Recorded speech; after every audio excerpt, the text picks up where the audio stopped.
கிறிஸ்துவுக்குள் அன்பானவர்களே, இன்றைய நாள் கூட நம்ம ஒரு வார்த்தையை வேதத்திலிருந்து தியானிக்க போகிறோம். அது என்னவென்றால், தானியேலின் புத்தகம் 1வது அதிகாரம் 8வது வசனம். நான் வாசிக்கிறேன். தானியேல் ராஜாவின் போஜனத்திலும் அவர் பானம் பண்ணும் திராட்சைரசத்தினாலும் தன்னை தீட்டுப்படுத்தல் ஆகாதென்று தன் இருதயத்தில் தீர்மானம் பண்ணிக்கொண்டு தன்னை தீட்டுப்படுத்தாதபடி பிரதானிகளின் தலைவனிடத்தில் வேண்டிக் கொண்டான். இதை கவனித்தீர்களா? தானியேல் என்கிற ஒரு வாலிபனை பாபிலோன் தேசத்தில் சிறைபிடித்து கொண்டு போனார்கள். அந்நாட்களில் ராஜாவின் போஜனத்தினால் தன்னை தீட்டுப்படுத்தக்கூடாது என்று தானியேல் என்கிற ஜெபிக்கிற ஒரு வாலிபன், தேவனுக்கு பயந்த ஒரு வாலிபன், அந்த தீட்டிலிருந்து தன்னை காப்பாற்ற வேண்டும் என்று தீர்மானம் பண்ணிக்கொண்டு ராஜ போஜனத்தை வேண்டாம் என்று ஒதுக்கி வைத்தார். அது மாத்திரமல்ல, அந்த பிரதானிகளிடத்தில் வேண்டிக் கொண்டானாம்.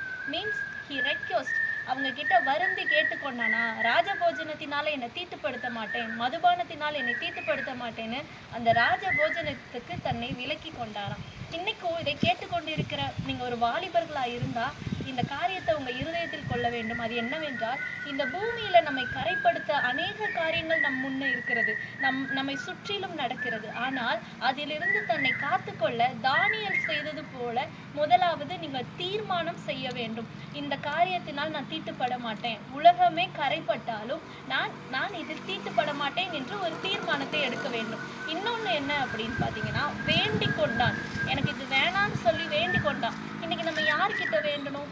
கர்த்தராகிய இயேசு கிறிஸ்துவின் இடத்துல, ஆண்டவரே, இந்த பாவம் என்னை நெருங்காதபடி பரிசுத்தமாய் என்னை காத்துக்கொள்ளும் என்று சொல்லி வேண்டிக் கொள்ள வேண்டுமா? இன்னொரு வசனத்தை கூட நான் உங்களுக்கு எடுத்து சொல்லுகிறேன். நீதிமொழிகள் 6வது அதிகாரம் 4வது வசனம்.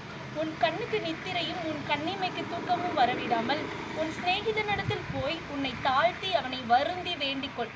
இந்த வசனம் எதுக்காக இங்கு குறிப்பிடப்பட்டுள்ளது என்றால், ஒரு நம் வாய்மொழிகளால் ஒரு பிரச்சனையில சிக்குண்டு போகும் பொழுது, ஒரு பாவத்தில் அகப்பட்டு போகும் பொழுது, அதிலிருந்து வெளியே வர நம்மை தாழ்த்தி வருந்தி வேண்ட வேண்டும் என்று சொல்லிக் கொடுக்கிறது. இன்னைக்கு நாம் யாரிடத்தில் வேண்ட வேண்டும்? நமக்காக பரிசுத்த ஆவியானவர் கொடுக்கப்பட்டிருக்கிறார். ஒருவேளை வாலிபத்தின் பாவம் நம்மளை இழுக்கலாம், இந்த உலகத்தின் சிற்றின்பங்கள் நம் கண்களை கவரலாம். ஆனா நீங்க கவலை கொள்ளாதீங்க, நமக்காக ஒரு தேவன் இருக்கிறார், பரிசுத்த ஆவியானவர் கொடுக்கப்பட்டு இருக்கிறார். அவரின் துணையோடு நீங்க வேண்டிக் கொள்ளும் போது, ஆண்டவரே, இந்த பாவம் என்னை தீட்டுப்படுத்த கூடாது என்று அந்த தானியேல் வாலிபனை போல நாம் வேண்டிக் கொள்ளும் போது நிச்சயமாய் கர்த்தர் அந்த பாவத்துக்கு நம்மளை நீங்களாக்கி மீட்டுக் கொள்ளுவார். நம்மாலும் பரிசுத்தமாய் வாழ முடியும். பாருங்கள், இந்த பரிசுத்தத்தை காத்துக்கொண்ட தானியேல் என்கிற ஒரு வாலிபனின் ஜெபம் எல்லா காரியத்திலும் ஜெயத்தை கொண்டு வந்தது. அவன் விசேஷித்த ஞானமுடையவனாய் அந்த தேசத்தில் இருந்தான். அநேக சாஸ்திரிகள் இருந்தார்கள், ஞானவான்கள் இருந்தார்கள். ஆனாலும் தானியேலின் ஞானம் விசேஷித்த விதமாய் இருந்தது.